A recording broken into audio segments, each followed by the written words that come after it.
Assalamualaikum warahmatullahi wabarakatuh. Perkenalkan, nama saya Ferizal Komara dari kelas TPC 19, NIM 19010105.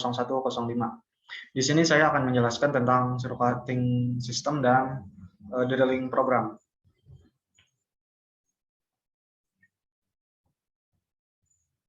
Oke, di sini ada gambaran tentang circulating system. Circulating system ini dimulai dari active tank, atau di sini ada mud tanks. Nah, lumpur dari mud tanks ini nanti dihisap oleh mud pump melalui suction line.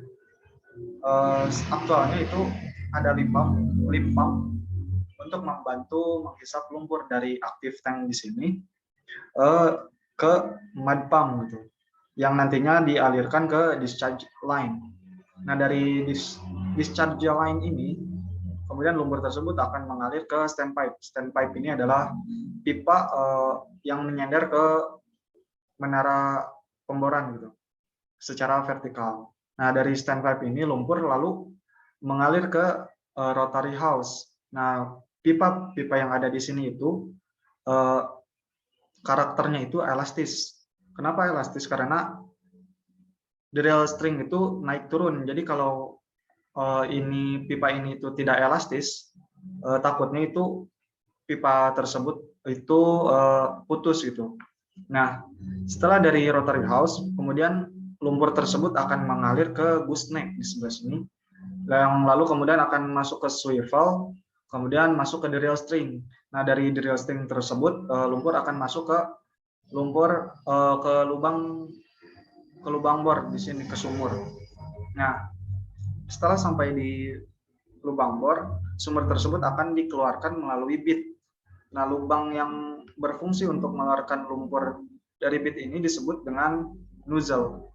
Nah, setelah dikeluarkan, nanti si lumpur tersebut itu akan naik ke anulus. Anulus ini itu celah antara lubang bor dengan drill string, dinding lubang bor dengan drill string. Nah, nanti lumpur tersebut itu akan naik ke BOP dengan membawa cutting-cutting yang tersisa di lubang bor ini, dan kemudian nanti lumpur tersebut akan mengalir ke flow line atau ke return line yang ada di sini, yang kemudian nanti lumpur tersebut akan disaring di shell shaker. Shell shaker ini berguna untuk menyaring cutting yang berukuran besar. Nah, cutting-cuttingnya tersebut nanti akan ke kolam-kolam gitu, turun ke kolam-kolam. Nah, lumpurnya itu nanti masuk ke active tank di sini. Ada sand trap di sini tuh, ada tangkinya itu ada namanya, itu ada sand trap atau shaker tank, dan ada intermediate tank, dan kemudian nanti ada tank lanjutan yang ketiga gitu.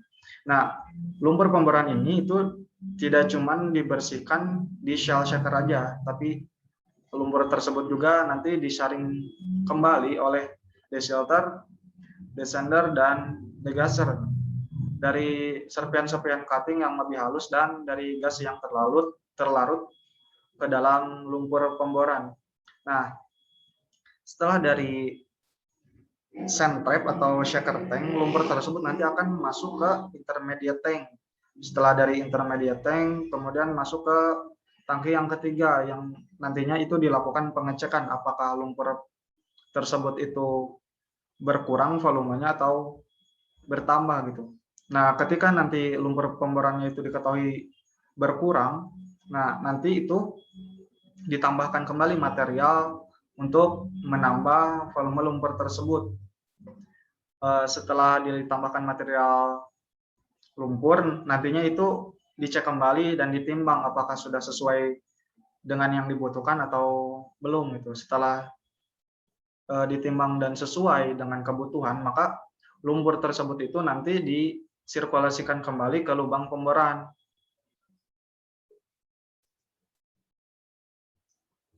Secara lebih sederhana, sistem sirkulasi ini itu dimulai dari mud pit, kemudian ke mud pump, kemudian ke standpipe, ke rotary house, kemudian masuk ke swivel, ke Kelly, ke drill pipe, kemudian drill collar, nanti ke bead dan keluar ke annulus, kemudian mengalir ke atas ke BOP stack, kemudian mengalir lagi ke flow line, disaring oleh shell shaker, kemudian disaring juga degasser, desander, dan desilter. Itu lebih sederhananya. Oke, kemudian di sini ada contoh soal.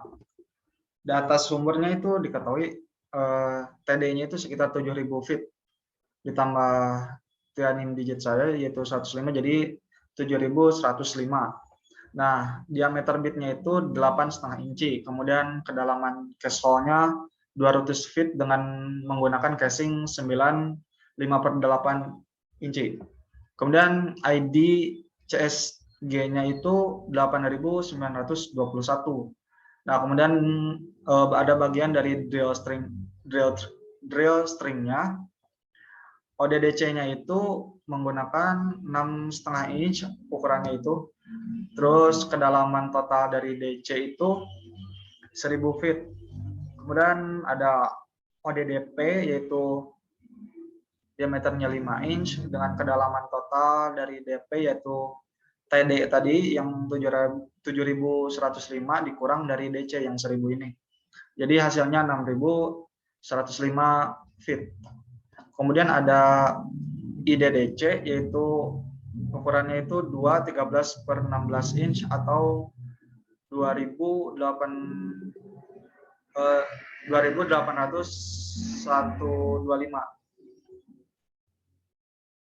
Kemudian ada IDDP yaitu 4.276. Kemudian di sini ada keterangan data pompa.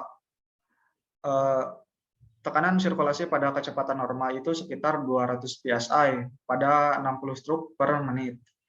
Kemudian ada tekanan dari sirkulasi pada 30 stroke per menit yaitu 500 psi.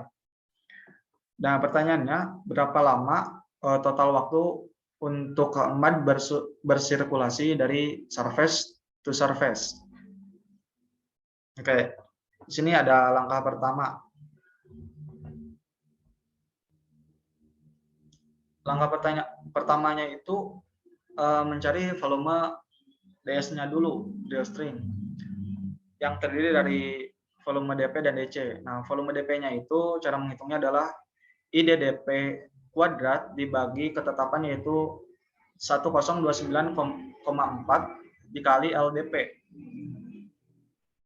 Nah, IDDP-nya itu tadi di soal itu 4.276 kuadrat, kemudian dibagi 1029,4 dikali 6.105. Nah, hasil dari 4.276 kuadrat ini itu 18,28. Kemudian dibagi 1029,4 dan dikali 6105 itu hasilnya jadi 108,41 BBL. Nah, untuk volume DC-nya itu tadi diketahui IDDC-nya itu adalah 2.801,5 kuadrat. Nah, yang IDDC ini itu dibagi sama 1029,4. Nah, hasilnya itu 7,91. Kemudian dibagi lagi 1029,4 dikali 1000. Nah, hasilnya itu 7,68 BBL. Nah, maka volume dari DS-nya tersebut itu penjumlahan dari volume DP dan DC. Volume DP-nya itu 108,41 BBL tadi dan 7,68 BBL yang tadi dihitung. Jadi sama dengan volume DS-nya itu 116,09 BBL. Kemudian langkah keduanya, mencari volume annulus. Volume annulus ini ada 3 yaitu annulus DC, annulus DPOH, dan annulus DPCH. Untuk annulus DC, cara menghitung volumenya itu adalah OH kuadrat dikurang ODDC kuadrat dibagi ketetapan 1029,4 dikali LDC. Jadi OH-nya itu 8,5 kuadrat, dikurang ODDC-nya adalah 6,5 kuadrat, dibagi 1029,4 dikali 1000. Nah, hasilnya itu setelah dihitung jadi 29,14 ppl. Nah, untuk volume anulus DPOH, cara menghitungnya itu sama seperti anulus DC, cuman yang pembedanya itu adalah di nominal pengurangnya. Kalau di sini itu OH kuadrat dikurang ODDP kuadrat dibagi ketetapan, kemudian dibagi ketetapan yaitu 1029,4 dikali LDP-OH. Jadi 8,5 kuadrat OH-nya itu dikurang 5 kuadrat dari ODDP kuadrat yang telah diketahui. Kemudian dibagi 1029,4 dikali 4105. Nah, 4105 ini hasil total dari TD dikurang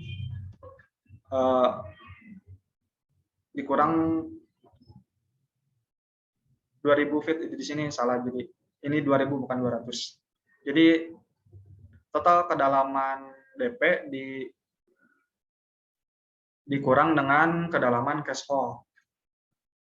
Jadi hasilnya itu 4105. Nah, setelah dihitung itu hasilnya itu 188,42 bbl. Nah, kemudian untuk volume anulus DPCH, cara menghitungnya itu dengan memasukkan ID CSG-nya, kemudian dikuadratkan, kemudian dikurangi ODDP kuadrat, dibagi 1029,4, kemudian dikali LDP CH. Nah, ID CSG-nya itu seperti yang diketahui adalah 8,921 kuadrat dikurang ODDP yaitu 5 kuadrat.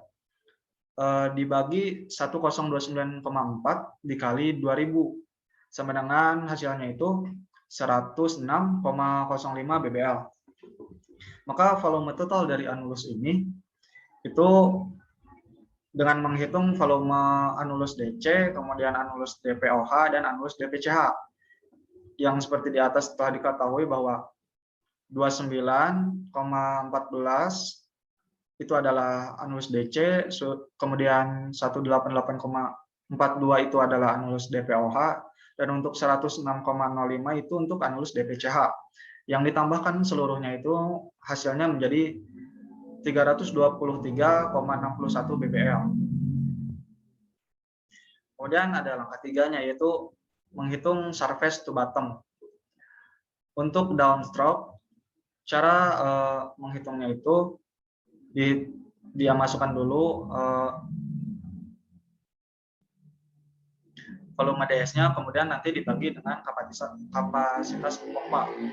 Volume DS ini itu diketahui menjadi 116,09 bbl yang telah dihitung sebelumnya, kemudian dibagi 0,1 bbl per stroke. Nah, hasilnya itu jadi 1160,9 stroke. Untuk downtime ini cara menghitungnya memasukkan dulu downstroke, kemudian dibagi oleh SPM.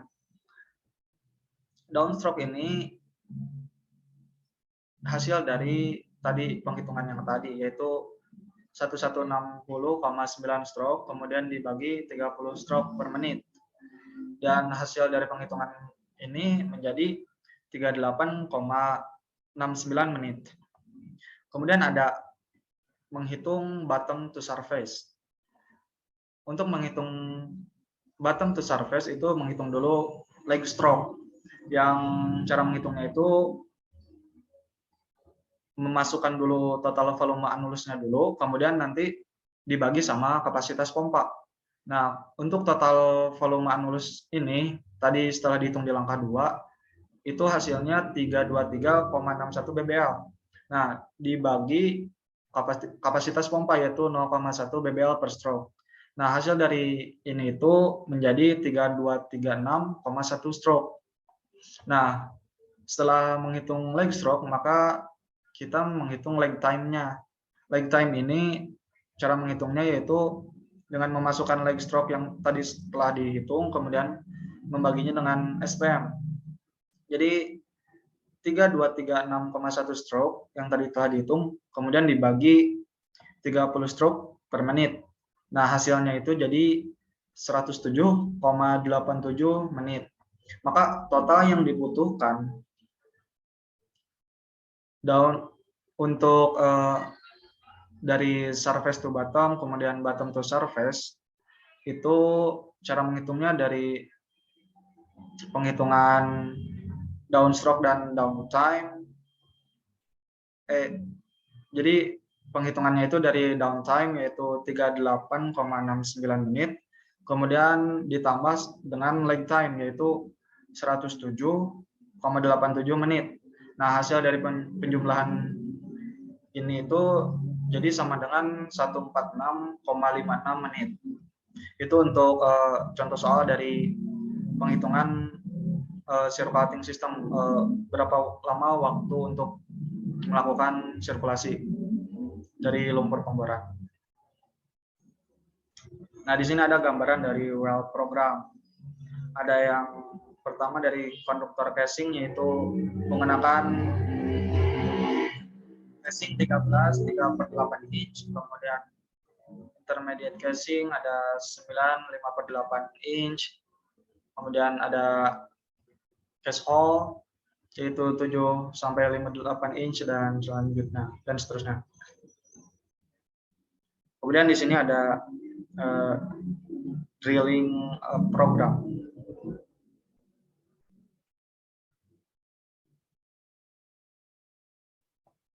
Di sini ada 4 trayek yaitu 20 inch untuk konduktor casing dengan kedalaman 350 meter, kemudian ada surface casing dengan ukuran 17,5 inch. Maaf tadi terpotong agak terlebih dahulu. Saya ulangi, di sini ada di drilling program ini ada trayek 20 inch konduktor casing dengan kedalaman 350 m atau meter dengan casing program yaitu kelas K55 dengan berat casing 75. Kemudian drilling parameternya itu di hammer yaitu ditumbuk. Kemudian ada mud type-nya itu menggunakan fresh water gitu, belum menggunakan lumpur pemboran. Kemudian trayek kedua yaitu 17,5 inch hole, 13/8 inch surface casing dengan kedalaman 1.500 meter. Dengan casing programnya itu kelasnya itu sama K55 dengan berat casing 54,5. Kemudian parameternya itu WOB atau weight on beat yaitu 5-15 pounds. Kemudian RPM-nya atau range per menitnya itu 100 RPM. Mud type-nya yang digunakan di casing ini menggunakan gel water. Dan semennya itu jenisnya semen kelas G gitu. Berat semennya itu 15,8 ppg. Bahan yang digunakannya itu bahan kimia adiktif yang terdiri dari antifoam, flake, dan dispersan dan akselerator. Kemudian untuk trayek yang ketiga ada 12 1/4 inch hole, 9/5/8 inch intermediate casing dengan total kedalaman 2000 meter. Casingnya itu kelasnya itu K55 dengan berat 36. Kemudian WOB-nya 10-25 pounds, kemudian RPM-nya 100-120 RPM. Mud type yang digunakannya itu KOH lime mud, semennya semen kelas G dengan berat semen 15,8 ppg sama dengan yang di atas, dan bahannya juga sama yang dengan yang di atas yaitu terdiri dari antifoam, flake, dispersan, dan akselerator. Kemudian di trayek yang terakhir yang keempat itu 8,5 inch hole dan 7,5/8 inch production casing di total kedalaman 3.000 meter. Casingnya ini kelasnya termasuk ke sama K5 dengan berat 20. Jadi lebih berat casingnya itu, maka casingnya tersebut itu kualitasnya semakin bagus. Nah, WOB-nya ini itu 25 sampai 30 pounds. Untuk RPM-nya di trayek keempat ini itu 120 sampai 125 RPM. Dan tipe lumpur yang digunakannya itu KOH, lime mud. Dan kelas semennya juga sama semen kelas G. Seperti yang sebelum-sebelumnya ya, dengan berat semen 15,8 ppg dan bahan kimianya yang terdiri dari bahan penyusun lumpurnya itu terdiri dari antifoam, flak, kemudian di sini ada yang beda yaitu bentonite, dispersan, akselerator, dan progmat sebagai tambahannya. Kemudian di sini ada daily drilling report. Ini nama perusahaannya adalah Bantim Oil and Gas. Ya, lokasinya itu di Bandung, Indonesia. Dilaporkan pada tanggal 4 bulan 5 2021. Ya, kondisinya itu musim panas. Last casingnya itu size-nya 200 mm. Starting kedalamannya itu dimulai dari 6 meter. Dan kemudian di sini ada summary of operation carried out dengan real 5 3/4 inch hole section to 50,8 meter untuk kemudian keempat 1/2 inch HWT casing. Kemudian di sini ada operation breakdown yang dimulai dari pukul 6 pagi sampai jam 5:10 sore.